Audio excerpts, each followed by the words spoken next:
and I want to send money to my relatives in Japan.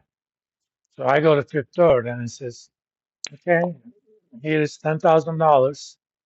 Let's look at the exchange rate. Let's say it's 145. That means that is 1,450,000 yen. Please send that to my uncle who lives in Hokkaido. Okay. So Fifth Third sends a message to Bank of Tokyo Mitsubishi, deduct 1.45 million yen from my account, send it to Grayson's or Trayson, right? Trayson's uncle in Hokkaido. Done. That's what a corresponding bank relationship. Similarly, I'm a Japanese student here. My uncle wants to send me money uh, so that I can pay my tuition here. Same idea, except this time, Bank of Hokkaido has a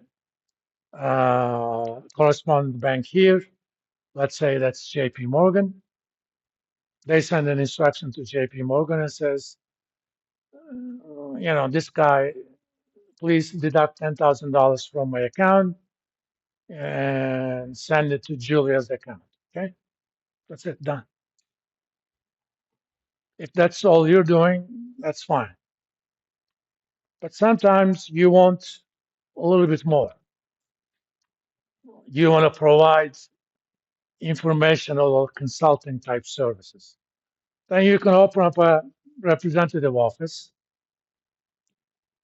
So if I'm doing enough business, I can afford to pay high rents in Tokyo. So I'm going to open up a representative office. I'm Fifth Third. And my clients who do business in Tokyo can go there, get all sorts of informational and other consulting services.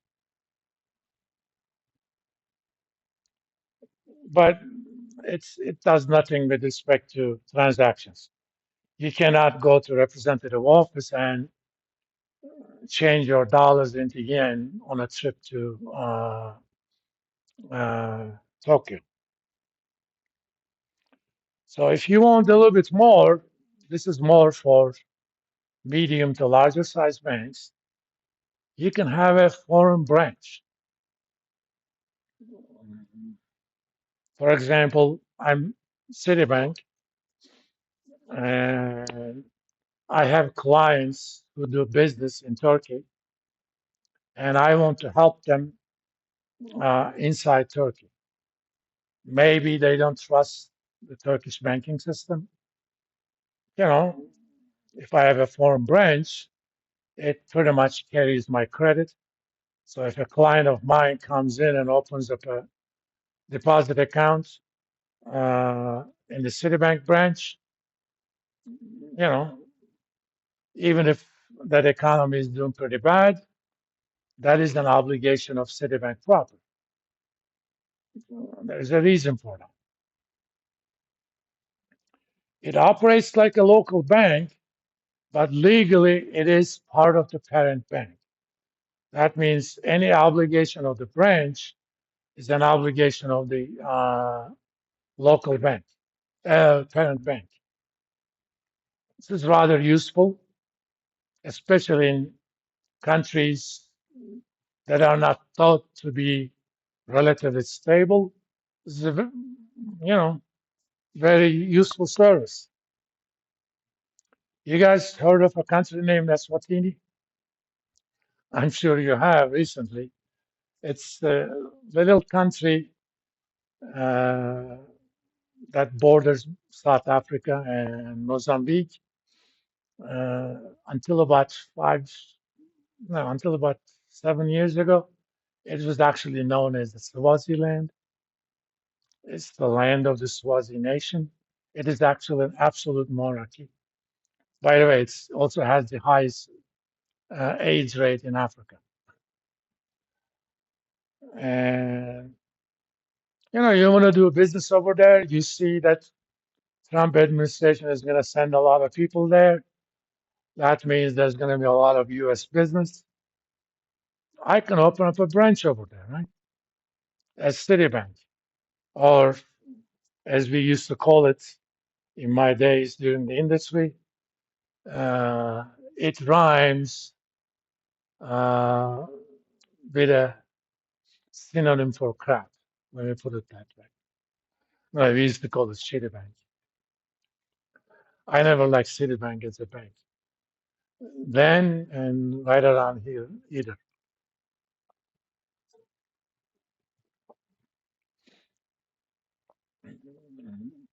One thing about foreign branch, it is not only subject to U.S. regulations.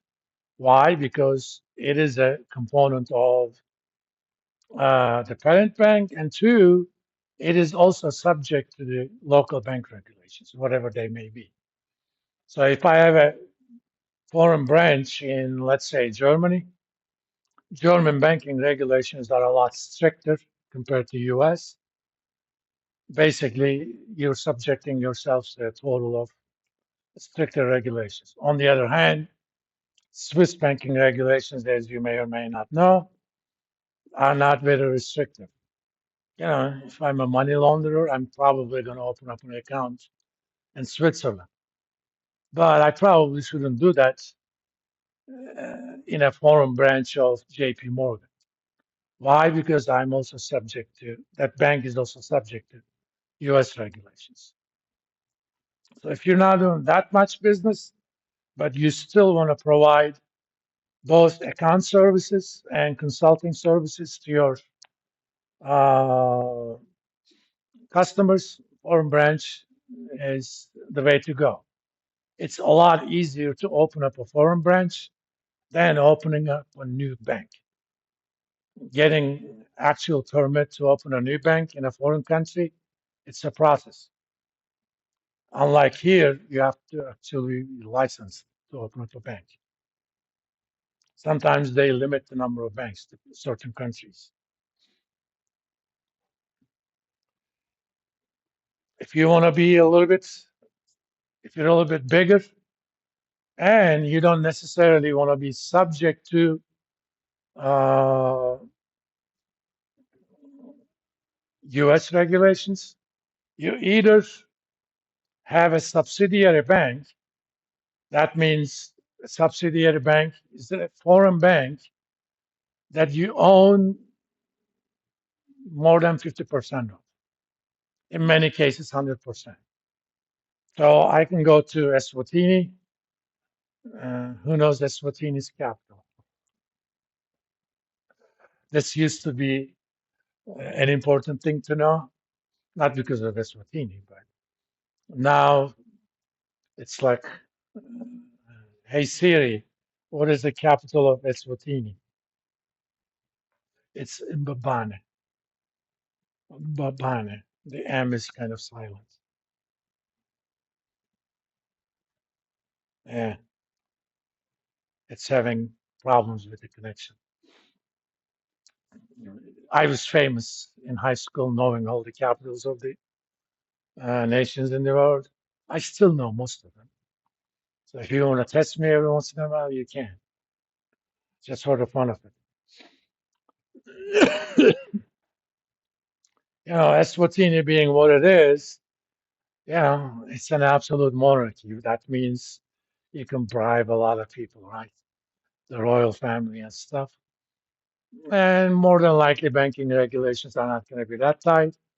So if I want to operate rather loosely, maybe launder money or allow my clients to launder money, not that we're advocating you should do that, but business is business, right? You know, I'm a drug dealer and I'm a normally client of JP Morgan, and I'm doing drug business in Eswatini. You know, I would rather do it in a subsidiary than a foreign branch. Of course, FBI can still go after you, but that's a separate issue. You can buy a small bank in Eswatini, 100%, or if you bribe the local royal family, they would allow you to open a new bank, and you can call it anything you want, but it's 100% owned by JP Morgan. That's a subsidiary, or 51% or more. Sometimes you don't necessarily want to own all of it. You have an affiliate bank, which means, in fact, these days, especially in large enough countries with somewhat stable banking systems, this is kind of a current MO of MO is short for modus operandi, Latin for mode of operation of American banks. You go to a relatively large bank in that country and you say, can I borrow 25% of you? I mean, you trust that bank and say, okay, that's an affiliate bank. If you buy only half a percent, we wouldn't consider it an affiliate bank. But if you own 25% of the bank, more than likely they're going to allow you to have some control. I mean, you'll have seats on the board anyway, and you'll have control about how they operate and stuff. And probably they're going to give you special treatment as well.